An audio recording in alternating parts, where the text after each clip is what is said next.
A century ago, the top 3 causes of death were all infectious diseases: pneumonia or influenza, tuberculosis, or gastrointestinal infections. More than half of all people dying in the United States died then because of germs. Today, those germs account for about a few percent of deaths at most. We owe much of that, of course, to antibiotics. The discovery of Prontosil, the first synthetic modern antibiotic, earned Gerhard Domach the Nobel Prize in 1939. Mass-produced penicillin earned Alexander Fleming, Ernst Boris Chain, and Howard Walter Florey won in 1945. It's hard to overstate how much less of a threat infectious diseases pose to us today. But we take antibiotics for granted. We use them inappropriately and indiscriminately. This has led many to worry that our days of receiving benefits from them are numbered. That's the topic of this week's Healthcare Triage.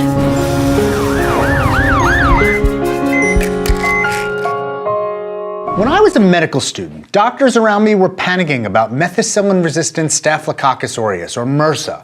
Before then, infection with that bacteria had been almost exclusively contained to healthcare facilities. In the 1990s, it was then starting to appear in the wider community. Today, community-acquired MRSA is so common that we pretty much assume that any staph infection is MRSA. Concern about the rise of resistance often focuses on overuse of antibiotics. There's plenty of evidence that we, the users, are the problem. In a recent multi-country study conducted by the World Health Organization, almost 2/3 of people believe that antibiotics could be used to treat colds and the flu, which are, of course, caused by viruses. Antibiotics kill bacteria, not viruses. The same number of people also knew that antibiotic resistance was a real problem that could affect them, but this knowledge did not seem to prevent them from misusing the drugs. Every time we use antibiotics, we increase the chance for resistant strains to develop.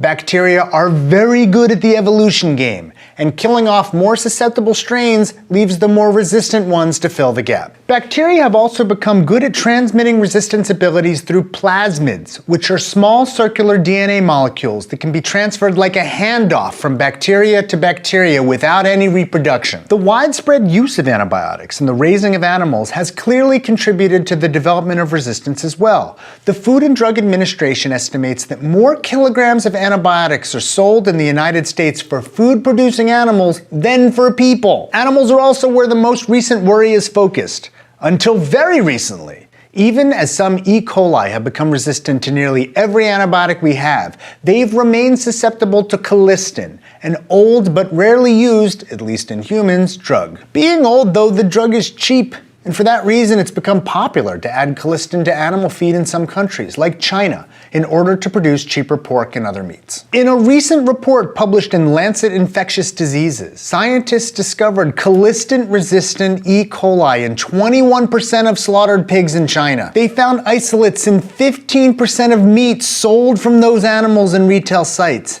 They even detected resistant E. coli in more than 1% of hospitalized patients. Most horrifying, it appears that the resistance is transmitted by plasmids. This means the bacteria don't just pass on resistance to their children, they can pass it among one another and to completely different strains of bacteria. Scientists were also able to detect colistin resistance from the same gene in Klebsiella pneumonia in hospitalized patients.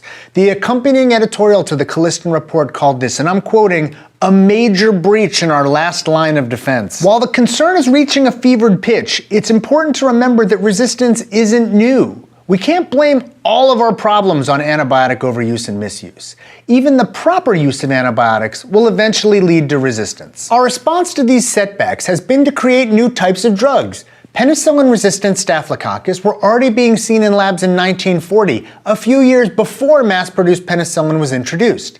Tetracycline was introduced in 1950, and resistant Shigella were identified in 1959. Erythromycin's introduction in 1953 was followed by resistant Streptococcus in 1968.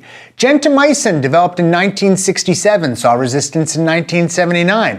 Vancomycin, developed in 1972, saw resistance in 1988. And imipenem, released in 1985, saw resistance in 1998. We're also failing in this game of catch-up.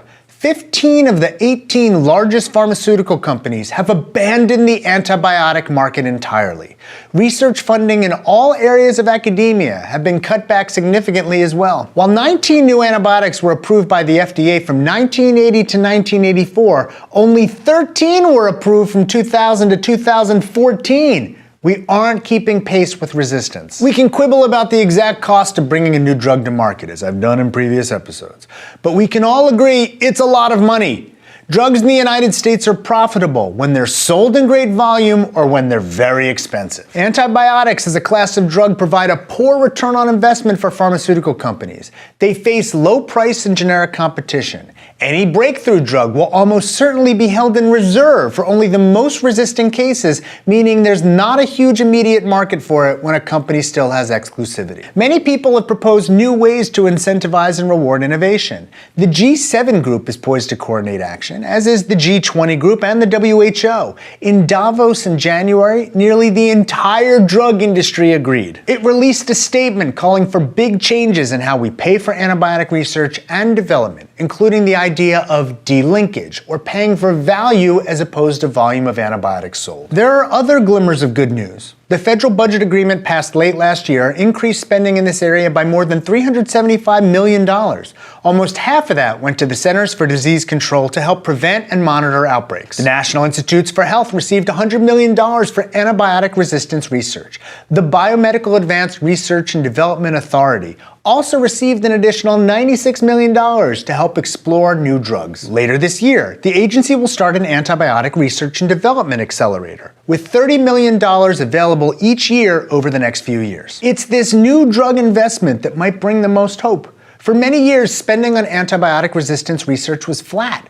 Only in the last year or two have both the President and Congress seemed especially interested in pushing for more funding. New antibiotics are a public good, not necessarily an area for private rewards. Huge public support for researching new classes of antibiotics will be necessary to combat this growing threat. As a sage observer once noted, though, bringing new antibiotics to market without changing how we use them is akin to providing alcoholics with a finer grade of brandy. For this reason, most new funding goes toward prevention, infection control, and managing antibiotic use. The best outcome is preventing infections through vaccination or public health measures so that we improve human health without increasing resistance to antibiotics. Healthcare Triage is supported in part by viewers like you through Patreon.com, a service that allows you to support the show through a monthly donation. Your support makes this show bigger and better. We'd especially like to thank our research associate Joe Sevitz and thank our Surgeon Admiral Sam. More information can be found at patreon.com/healthcaretriage.